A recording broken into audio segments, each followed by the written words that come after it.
Welcome to SuperTalk Outdoors from the Open Season Properties studio, where we celebrate every single Monday at lunchtime the world-class outdoors of the state of Mississippi. Because as I say every week, we are the capital of the outdoors in America. Listen, I want to thank you for joining us on the powerful SuperTalk Mississippi Radio Network and listening to SuperTalk Outdoors on some of you on SuperTalk.fm, Amazon Alexa, the SuperTalk Mississippi app, or on SuperTalk TV at Ceasefire TV.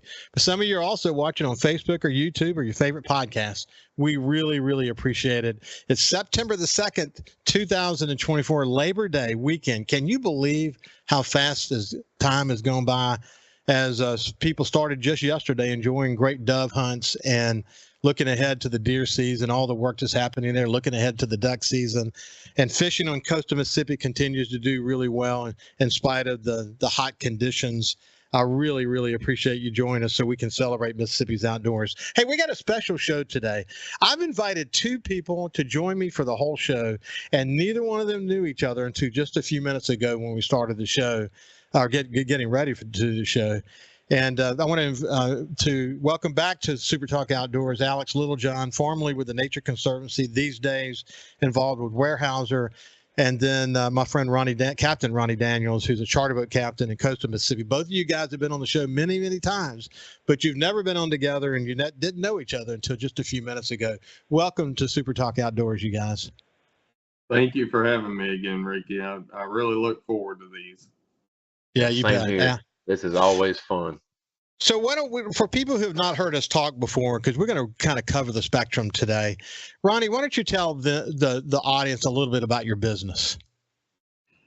13 years ago, I decided to pursue a dream that I'd always had, something I'd always wanted to do, and had no idea what I was getting into. And here today, we have Fisherman Guide Service based out of Pass Christian, Mississippi. We offer multiple kinds of charters, lodging, dining options.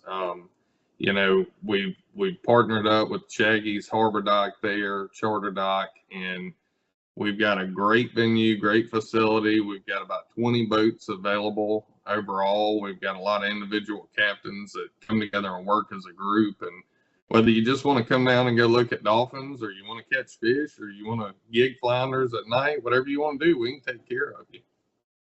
Yeah, Ronnie's one of the best, and that relationship that they have with the Shaggy's Harbor Docks is really Charter Docks, is really special. Something they did after Hurricane Zeta, and what a great vision it was between Remmer Covington Jr. and Ronnie Daniels and the team of folks that work together to make that happen. Alex, tell people a little bit about your world, where you came from, and what you're doing today. Well, Ricky, you've heard me say this a number of times. I'm just a kid from North Mississippi. Still feel that way. And my career has been in the outdoors. My career's been in conservation the last 15 or so years, probably now 20 years. Worked a number of years for the Nature Conservancy, the Mississippi chapter, and across the U.S. for them. And these days find myself leading conservation strategies for Weyerhaeuser. So have to pinch myself most days. I'm one of the lucky ones that gets to go in and do what I love to do. And when I grow up, I just want to be Ronnie Daniels. Careful, Alex. We spend half of our days going, I can't believe I get paid to do this, and the other half going, where did I go wrong in life? I know exactly what you mean. Well, what I find so interesting about both of you, first of all, you're passionate outdoorsmen. You just are, and it's fun to spend time with both of you in that regard.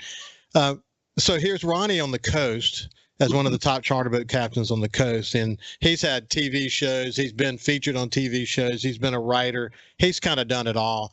But what has guided him is a love of the outdoors and wanting to bring people to Mississippi so they can enjoy that and get hooked by it. And it helps us from an economic point of view, and then it allows them to come back year after year after you contribute back. And then Alex, you cut your teeth early in your life loving the outdoors, ultimately sort of becoming a duck guide up in North Mississippi in the Mississippi Delta. And so, here you are coming from one end of the state, and of course, Ronnie Daniel, coming from the coast. I just think it's interesting that we can get together and share our love of the outdoors together. Here it is on Labor Day, as we all, it's kind of, to me, it's kind of with dove seeding opening yesterday, it's kind of this opportunity to freeze frame it for a second and appreciate what we have to enjoy. Ronnie, I said on the show last week, I had Marty Wilson on the show last week, and we talked about his one goal effort. We talked about the efforts to build fishing reefs, and of course he's such a celebrated marine artist. But when we got into the discussion about how special it is to live in Mississippi, I made the statement, he sort of alluded to this as well, that it's one of the few places in America where you can potentially shoot a Boone and Crockett buck in the same day as you do a duck hunt, and then catch a redfish in the afternoon on the coast all in the same day. But it is that kind of a place. And you go to West Point to go dove hunting, you do deer hunting, you kind of do it all, but you especially love fishing. You've seen this state from every perspective, haven't you, Ronnie? Oh, absolutely. And I tell people all the time, it's so versatile. Whenever I was younger, I couldn't wait to grow up and get away from here, move somewhere. And I did a lot of traveling in my 20s and 30s, and we just have so much to offer. There's nowhere else I'd want to live. I mean, I could go do the fishing thing in a lot of places that are really nice, but then I wouldn't have my deer hunting. We've really got the whole package here in Mississippi. And then coming over to you, Alex, kind of a similar story. You end up making a career out of conservation. But what drives it is your love of the outdoors, your understanding. As we have a little wildlife group that Alex and I are part of, and I've had the pleasure of working with so many of them in the outdoors community focused on doing the right thing. I love this group of people that I've had the opportunity to get to know through this show. But I sent a note and I mentioned this as it relates to Will Primos. I think of Will all the time when he talks about turkey hunting and not needing to do a prayer because he realizes he's in a prayer. But this divine experience that so many of us come to appreciate and describe, being in the outdoors, that's kind of been your life, your whole life, hasn't it, Alex? I've told you before, it's the sense of place in Mississippi and Mississippians, like Ronnie just described. You grow up and say, the heck with it, we're leaving, we're going somewhere else. But those roots are just too deep, and those experiences are too strong, and it's a love like you don't see elsewhere. And I always go back. I think it's just a sense of place that drives you. And people talk about happy places and whatnot. I'm sure Ronnie's happy place is pushing a boat into the Gulf and making a run. Mine is, pushing a boat into a cypress break and going to watch the sunrise from a duck blind. So it's I always come back to just that sense of place being the roots that hold you here. And there's nothing wrong with that. There's a lot of people out there that wish they had those experiences and had those abilities. And sometimes we take it for granted. And luckily for Ronnie and I and Ricky and you and Kyle, we kind of have come full circle, and we don't take it for granted. We know it's a special place, and we want to take care of it.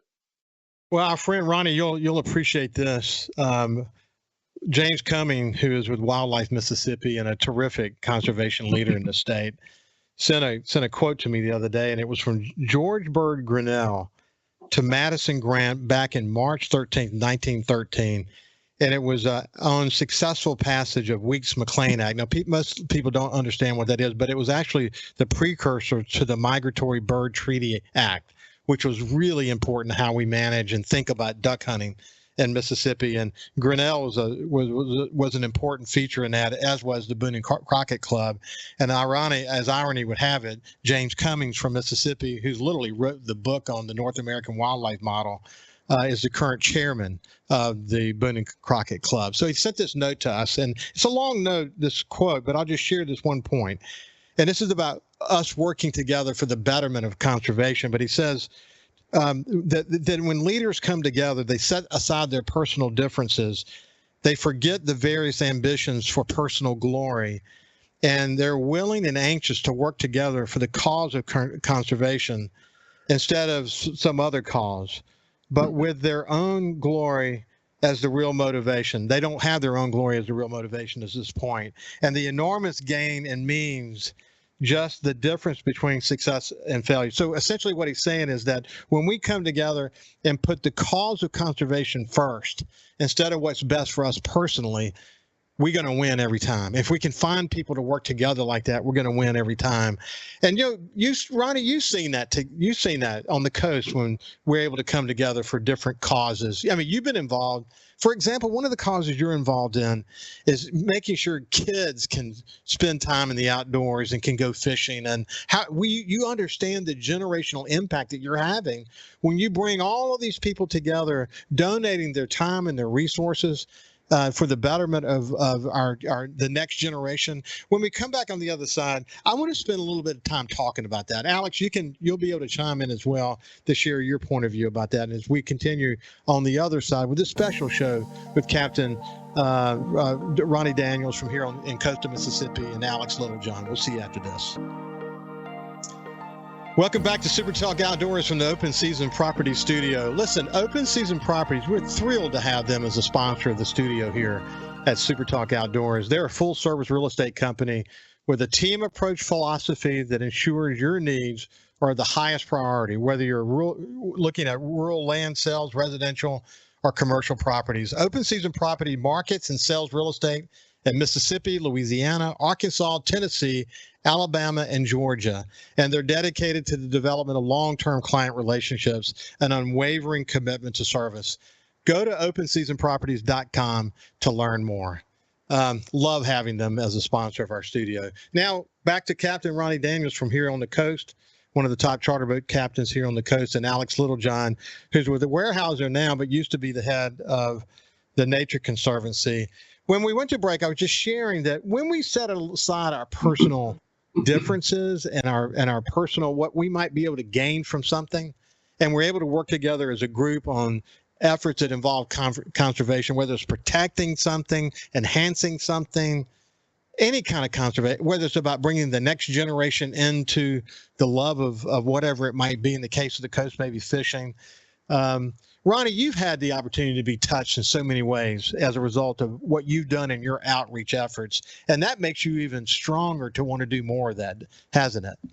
Oh, absolutely. I mean, it's addicting to see people come together and donate time and energy and effort for the betterment of other people. And, I'm glad you brought that up. One of our big events is coming up in about a month, October 4th. We're going to have I guess out of Pass Christian, it'd be our third annual Fishing with Buddies that afternoon at 4:30. And we have captains, just recreational fishermen that, donate their time in their boat and come down and they take these, I always say kids, but it's not all kids. It's people that have different disabilities.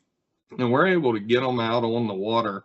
Anybody that wants to get involved in that, please feel free to reach out to me. We can always use more volunteers. But in one afternoon, we'll take 40 or 50 of these people out, and to see the smiles and the excitement on their faces, even if we're just catching a little white trout right outside of the harbor, it's just the experience that we get to give them. And one thing I tell everybody that helps us out with that, the only thing I can guarantee you is you're going to leave here feeling better than you did whenever you pulled up. And in that case, I mean, that quote fits so perfectly to you guys because, I mean, come on, let's face it. Charter boat industry can be competitive. It can be competitive in terms of attracting customers. It can be competitive in terms of who does the best job at what you do. But when you can set aside your sort of competitive spirit and do something that's good for a community of people, man, that's what it's all about. And when you do it once, you can do it again and again, which is what you guys have done. Yeah, Sonny Schindler does a big thing with the veterans. I go over and help out with that. And I've told a lot of people, our captains in Pass Christian are absolutely amazing. Whenever I had my TV show, I got to travel a lot. I got to see a lot of different ports, a lot of different harbors, and I've never seen the dynamic that we have right here. You've got Sonny and his group, you've got the guys that I work with, and then we've got others that we bring in, and everybody just works together, and it's better for the clients, it's better for us. We've got a really good dynamic going on there. You know what I love about it, Ronnie? I don't think I've ever said this to you before, but when you go down to Key West or to Miami, or other communities, which I have, or go to the Bahamas, which we have, and or go to Mexico. Cabo San Lucas is a good example. If you don't have a relationship with someone who knows who you should get in touch with, the chances are, if you're just going at it blind, you're going to end up with someone that's just going to take you out and troll in circles and come back, and they're just going through the motions. They're not really committed. I've seen so many horror stories as it relates to that. The charter boat captain industry in coastal Mississippi is the absolute opposite of that. You guys are communicating with one another. You know where the fish are. You go where the fish are. Even if there's not great fishing going on, you know how to take someone to, say, for example, Cat Island and show them some of the most beautiful sights in the world. You're going to show them a good time, because to you, it's not necessarily about catching the fish, but showing them a great experience so they'll come back time and time again. That's one of the beauties of our charter boat fleet down here, isn't it? Exactly. Absolutely. You reminded me of something that happened a few years ago. There was a charter boat captain that's been doing this a lot longer than I have, but he ran into some health issues, and he called me up one day. He said, "Look, I'm going to refer a bunch of my clients to you. I'm not able to run right now." He said, "I know we've always been competitors, but we've gotten along." I said, "Oh, I got to stop you right there. I don't look at it as competitors. We're all working towards the same goal." And I tell people all the time, whether they're on my boat or anybody else's boat, as long as they get a good trip from a quality captain, they're going to tell people about Mississippi. And that's not doing anything but bettering everything for everybody across the coast. I'm a huge fan of business breeds business. So the more guys that we have that are turning out a quality trip and taking care of their customers, it's just good for everybody. Hey, Ronnie, we'll come back to Alex here in just a second, but Ronnie, you'll find this interesting. For Labor Day weekend, one of the things we love to do is have a crab boil. That's an annual thing. Anne's family, they're all from the Point. They're Bahanovich's Croatian descent. Her grandparents came from Croatia, and it's a big tradition to do this crab boil. So we put our crab traps out, and Jordan, my son, came over with two of his kids. I mean, they're 3 and 4 years old.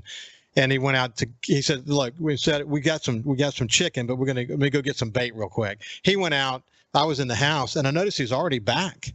And I walked down to the pier, and he said, "Look," I said, "Holy mackerel." He had only thrown a couple of times, and he had huge shrimp, all the mullet you ever wanted, and croakers, just a few.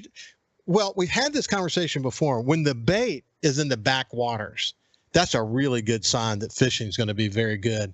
Has your experience been really positive this year? Yeah, we're already seeing a lot of shrimp coming out back here on our side, out of Bayou Potash, Bay St. Louis. The fishing has been great all year, and it carried all the way through August. Looking forward to a really good September, and I can only imagine what the fall is going to be like in October and November. It should be phenomenal. It's been a quiet hurricane season, and we watch a few things out there, and we all pray as we all didn't celebrate it, but observed the anniversary of Hurricane Katrina last week, that we don't have to deal with that again. I think we'll probably be dodging some, and let's just pray we don't get a direct hit. That is for sure. So, hey, Alex, as you're hearing Ronnie and me talk about his commitment to the outdoors and whatever, it's really inspiring to hear him share his story and his commitment to not just his business, but to tourists that come here and how they work together to serve the community. That's cool to see, isn't it? Very cool. And you can understand real quick with Ronnie just talking why he's a cherished charter boat captain too, and wildly successful. But in talking about just the partnership orientation around what you're after, a good experience with your clients, that translates to, or that has translated to, some critical pieces of conservation legislation, stuff you and I were a part of. I mean, when we were first talking about the Mississippi Outdoor Stewardship Trust Fund years ago, I mean, you had Ducks Unlimited, you had us at the Nature Conservancy at the time, you had Wildlife Foundation, Department of Wildlife Foundation, and you had James and his crowd at Wildlife Mississippi, and then you had to lean on key legislators across both aisles. That I think about Neil Whaley and Trey Lamar and Speaker Gunn and Delbert Hoseman, Lieutenant Governor Delbert Hoseman, and then obviously Governor Tate Reeves. And you realize it takes everybody. I mean, it really takes the whole crowd to make something positive happen. And we've seen it play out, and we're now seeing the fruits of that labor and that trust fund granting out, tens of millions of dollars and leveraging tens of millions of more dollars that come straight to the state of Mississippi as we thought it would. And it transcends private sector and public sector. Partnerships work, and they work well. It's really, really, that to me, that's one of the more recent best examples of when a large, contingent of conservation organizations and others that are focused on doing the right thing. And you know what's interesting? Sometimes in the Mississippi legislature, the hardest pieces of legislation fly through the first time. And some things that you would think are slam dunk, it takes a year or two. But that's kind of normal, to be honest with you. It really is kind of normal. At the end of the day, we've got something we're all proud of. I had Delbert Hoseman on my other show, the Ricky Matthews Show, last Thursday. And, he's as committed as he always was. I look forward, there's some adjustments we need to make to that. We need to have a recurring revenue stream so we don't have to look for allocations every year. That'll help us in more ways than one, because it will enable us to get involved in multi-year projects. Today, it's not, there are some projects that are multi-year that we might be able to get to the first year, but we don't have commitments to know for sure what the next year is going to be. And so the number varies. We've had 3 great years, don't get me wrong. But in order for us to stand the test of time with the Outdoor Stewardship Trust Fund, we really need to have sort of a dedicated funding source, and hopefully we can get alignment around that. Hey, when we come back on the other side, I'll continue this part of the conversation with Alex, because one thing I want him to sort of relate to is in his travels now with Weyerhaeuser, and certainly his travels with the Nature Conservancy, the kind of people he saw dedicating their time and energy to make this a better place. It's inspiring, the stories that he can tell about that. We'll see you after this. Welcome back to SuperTalk Outdoors from the Open Season Property Studios. Look, are you looking to purchase the perfect piece of hunting property, upgrade your farm equipment, or have you been dreaming of owning your slice of heaven out in the country? Look no further than Mississippi Land Bank for your financing needs. For more than 100 years, farming families and landowners in North Mississippi have turned to Mississippi Land Bank for all kinds of financial solutions, whether it's for land or equipment or livestock. For more information, visit mslandbank.com or go by and see one of their friendly staff at any of their offices. Mississippi Land Bank. As I always mention, my friends used them and had tremendous success buying some great hunting land. Okay, back to Captain Ronnie Daniels from down here on the coast, and Alex Littlejohn with Weyerhaeuser, formerly with the Nature Conservancy. And we were talking with both of them before we went back to break, that when we can come together and focus not on what we can get from it, but what we can give as our collective effort helps make, conservation efforts happen, or maybe get other generations involved in the outdoor. Amazing things can happen. And Alex, I just wanted to follow back up with you real quick. In your travels, now with Weyerhaeuser, but certainly during your time with the Nature Conservancy, you spent, I don't know how many thousands and thousands, hundreds of thousands of miles you drove, but you spent a lot of time on the road going from community to community, dealing with people who wanted to give back. And you got to see the best of Mississippi's conservation community, didn't you? I did. I was very fortunate. And, the saying goes, politics are local, but I would also say that success of conservation is local too. Because when you can take a Ronnie Daniels and roll him into the Capitol in Jackson and let him speak to why conservation is important to him, well, then that's coming straight from the horse's mouth. And that contingent of legislators can relate to a Ronnie Daniels that's from there, especially given our background and our history with Katrina and other impacts. There's a lot of emotion around that coast when it comes to taking care of the coast for a lot of reasons. But one of the beautiful things about conservation and the things we're talking about today, the outdoors, is we live in such a politically polarized world. And what I found in my travels is it's really not as we think it is. It's more, there's a lot more in the middle than we appreciate. But when you start talking about conservation, it is one of the greatest bipartisan efforts still remaining. I mean, when you offer up a piece of legislation or a big project, I mean, there's no concern from the political perspective how to get it done. They all come together, they figure out a way to do it, and many of the pieces of legislation and efforts and funding that we see today were done bipartisan. And that's one of the great things about what I get to do every day. And that was one of the more eye-opening components of my travels, and continues to be. I mean, it is not a political issue. It is a very desirable effort, and people desire success, and they have a connection to the outdoors, and that's what drives it. Yeah, I've often said that. In fact, this might be one of the driving forces behind this show. Is the outdoors is the ultimate opportunity to put our differences aside. Now, look, we're gonna have differences. We're gonna have differences on how we want to approach conservation issues. I mean, there's always going to be debate. Dog hunters are always going to debate with steel hunters. You're going to have that.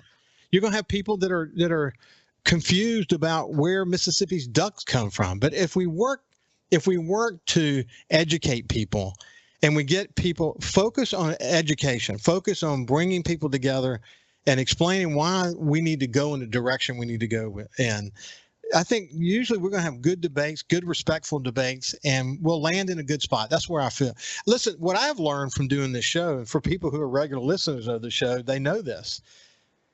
As a former publisher, I'm not unwilling to get into the trenches and fight if that's what's called for, because and when that happens, 99.9% of the time is because someone who's got a greedy intention, someone who's trying to do something that's not the opposite of that quote that I read earlier, where they are trying to serve a special interest that is not in the best interest of Mississippi conservation efforts. That's when I think a role for something like SuperTalk Outdoors is important. And then on top of that, then you get to see the conservation community come together, and we get aligned really rapidly. And the more we build these relationships, the faster we get aligned next time, because there's going to be a next time. There's going to be issues like that arise all the time. But the lion's share of the time, we're going to be able to work together. And in any of those discussions, we never ask, what is your party affiliation politically? We don't even care. If you love the outdoors, man, join with us and be part of the conversation. Go to commission meetings, get involved, let them hear from you. Don't let their efforts be out of sight, out of mind. That's the way we win in this state. And I'm honored to be able to say, based on doing this show for the last over 3 years now, is that the opportunity I have to see people who share that same interest. Again, we may never agree on all the issues related to how we institute a particular whatever. But if our focus is on what's best for the conservation effort of Mississippi, that's awesome. And we can respect each other and debate and move forward. And I'm so thrilled that I get to see that. Alex, you've helped me see that. I came into your world out of the blue, and you guys welcomed me right in. And I'm honored to be part of your group. And I don't take that for granted, my friend. Well, one of the more interesting things that I learned, and I won't say the project, but it was at the Nature Conservancy. But we had an issue, and I found this to be a useful tool or approach across a wide range of issues that we approach. We come in contact with on the conservation side. But we had everybody disagreeing on what an outcome should be or how to get there, and come to find out, none of them were talking to each other. So for 12 months, we hosted catfish and sweet tea dinners, and we'd have a hamburger or something, get everybody in a room. And I can't tell you what I spent on those dinners and how much I accumulated, but I found it very successful because it's hard to disagree with people that and you're forced to come to a conclusion because you've now developed a relationship with somebody, and you're trying to figure out, all right, how do we get to a successful outcome? Took us 12 months to get there, but we got there, and we ended up being successful in the ultimate project. And a lot that can be said for a lot of things, much like our stewardship trust fund effort. Ricky, it took us, I think sometimes maybe why we found ourselves in a little bit of delay is because we didn't take the time to get everybody in a room and talk. We were so gung-ho, but everybody's was well-intentioned. There was no ill intent in the approach or the outcome, but as it took time to come together, we found success. And that's patience is a virtue, and so success will come from it. I can't agree more. And then again, when I say 99% of the time, on that 1% of the time when bringing people together is not going to work. Bringing people together and having a glass of tea and some catfish is not going to work. Because that 1% that and I'm not going to relive any past battles, but that 1% is so self-absorbed, so focused on their own intentions that are not in the best interest of Mississippi, that they're willing to literally hurt others. That's what's crazy to me. Now, look, I came from the newspaper industry. I came from the digital media news business. I know what it looks like to be a target, and I've developed incredibly thick skin and independence. And one of the beauties of being on the show of an independent voice, I don't care how good you get at that. It still makes me sick to see it, because when people are being hurt by people with bad intentions, it makes me so mad. But here's the thought. Here's my thought.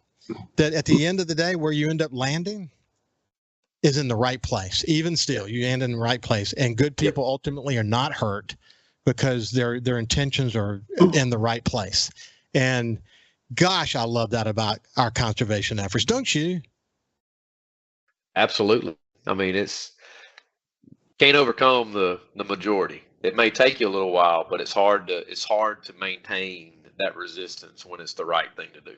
I mean, that's why the light, the light that I talk about a lot, light on the public process is so important, because people who are responsible for doing the public's business should do their work in the public so that we can decide if this is the right direction or not. And too often in our state, there have been moments when work that was happening was behind the scenes and out of the public eye. And that's not a good place to be. I'm confident, though, I'm confident, actually, that where we are in this moment, we're in the right place in this moment. And I'm excited that we're where we are. And I think, we've got a lot of people, both in the conservation community and in the private sector and the public sector, people who are involved in the Commission on Wildlife, Fisheries, and Parks, people involved in the Department of Marine Resources here on the coast, that all of their intentions are moving in the right direction. And then, by the way, nowadays, you would actually look like you being an outlier would kind of stick out now. That's kind of my thought about it. If you were not on board with everyone, you can have a different point of view. That's awesome, and I think you should, actually. But boy, if you have ill intention or special interest in the background kind of driving your thoughts, that's not a good place to be. Hey, when we come back on the other side, we'll continue our conversation with Captain Ronnie Daniels and Alex Littlejohn. We'll see you after this. Welcome back to Super Talk Outdoors from the Open Season Property Studio. Listen, in a world where honesty and dependability are rare, Austin Seals and Jordan Blissett of Open Season Properties stand out with their commitment to integrity and hard work. With a background in agriculture science, marketing, and hunting land development, this team offers a real service that you can rely on when you're buying or selling real estate. Whether it's your family property or your first piece of ground, they understand the significance of every transaction, specializing in recreational land, poultry, farms, investment properties, farm and timberlands, and more. They are here to meet all your real estate needs. Give Austin Seals and Jordan Blissett of Open Season Properties a call today and experience the difference. And, I'm thrilled to have Jordan Blissett on the show regularly. He and Lake now are doing the truth about hunting. Truth, is that right? The name of the podcast from Primos. They now own it. And it's so exciting that they've got that podcast again. So, love having that great relationship with those two guys. Hey, when we went to break, we were talking about the situation in this state when people work together for the good of conservation, with Captain Ronnie Daniels from here on the coast and Alex Littlejohn of Weyerhaeuser, formerly with the Nature Conservancy, and all that's cool. And some of you are actually in your trucks as we speak, coming back from a dove hunt this morning, hunted yesterday, hunted again today, and enjoying family and friend and tradition. Ronnie, that tradition of hunting, especially dove hunting, because it's like the ultimate social sport. That's what I remember most about it growing up as a kid. But it's a special heritage here in the state, isn't it? It is, and the hunt that we have every year for Labor Day, there's nothing better. We've got family that comes in from all over, and I say the doves are just the excuse, but it's the fellowship and getting family together and just spending good quality time. It's good. Hey, by the way, I remembered in Lake and Jordan, without getting a little extra press today, but it's the Speak the Language podcast. I know that on the top of my head when I started to say the truth. Well, I had it wrong too, so don't feel bad. Knocked me off the center. Anyway, you got to go look it up. It's been downloaded millions of times, and they've revamped it, and it's doing extremely well. We're thrilled to have them. Hey, the tradition, as a duck hunter, when you're deer hunting, often you're alone. You may have a kid with you or a guest or whatever, but duck hunting is in a lot of ways kind of the ultimate social sport. Deer hunting, when you're preparing, it's a lot of fun. You do it as a team, and you go work together, and you laugh and rag each other and all that. But you got to learn early in your life how cool being together in a duck blind can be, didn't you, Alex? Oh, absolutely. My dad, I've told this story a dozen times, Ronnie. My dad, he refused to take me when I was too young. And so I finally figured out his cadence in the morning when he would go duck hunting. And if he would go out and crank my dad had a CJ7 Jeep. And he would crank it first with that thing sounded like a bulldozer cranking up, it's so loud. He would come back in and get his cup of coffee or his thermos of coffee. Well, in that moment, I snuck out and I climbed in the back of that CJ7 and I waited, which was probably 15, 20 minutes till he got down the road and popped my head up. I was probably 5 or 6, maybe 7, I forget.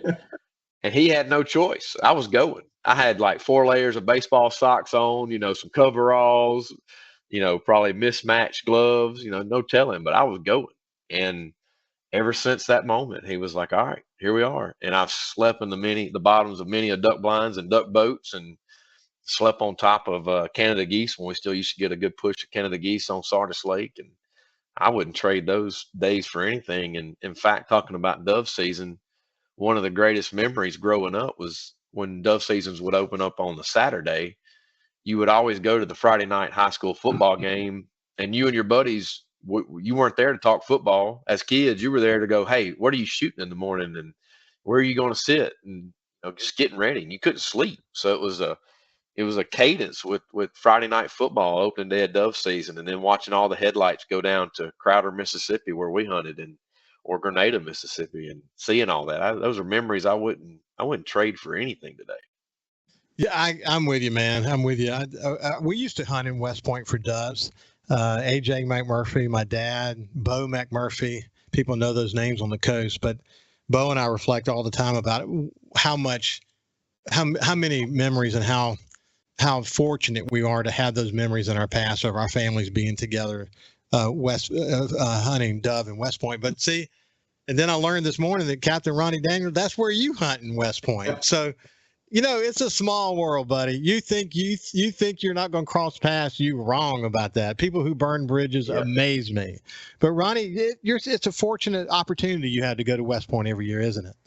Yeah, it is. And, that's some of my most fond memories as a kid growing up was, we had the water down here. My dad wasn't a big hunter, but he ultimately allowed me to get into it. But whenever my mom would take me, or we would all go up to North Mississippi, I got to experience something that was totally different. And, part of my Christmas, you're going to love this, part of my Christmas every year, Mom would take me to Mossy Oak. I remember Toxie Hayes standing there ringing me out whenever they had the little building on Main Street. Yeah. My grandfather turkey hunted with Mr. Fox, and I literally remember Toxie Hayes ringing me out for part of my Christmas present. That's so awesome to be able to say that. Listen, Captain Ronnie Daniels and Alex Littlejohn, thank you for joining me today. Thank you, Ricky. Okay, listen, everybody stay safe when you're outdoors. Stay safe. Always put safety first. God bless you, and we'll see you next week.